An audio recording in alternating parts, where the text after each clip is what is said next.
ودابا صحاباتي الغزالات دازت 40 دقيقه تقريبا على الصباغه. غادي تغسل شعرها ومن مورا غادي تستعمل ابخي شامبون، غادي تستعمل الماسك كابيلير. هذا البنات كتخليه مده ديال 10 دقائق كيرطب الزغبه ما يمكنش. هذا شوفوا لي اللون اختي، شوفوا لي اللون، زوميو لي البنات على الشيب فينا هو. كي جاتك اختي الصباغه؟ لا جات زوينه. كي حسيتي بها؟ لا مزيان، يعني واخا بالنسبه عندي حساسيه بالعكس ما حسيتش حتى شي حاجه. واعره. انا راه قلت لك شي حاجه طوب ما دايراش. احسن صباغه كاينه في المغرب بالنسبه للصبايغ الطبيه. والبنات ما كتحرش الشعر، ما كتنشف الشعر، ما كدير لك اضرار، ما كتقصفولك، ما حتى شي حاجه.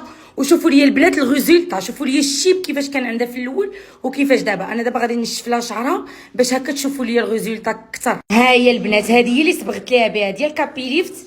هذه البنات بالتكنولوجيا الجديده ديال فيبليكس ولارجينين، راه كاينه في لي باغا وفي لي فارما.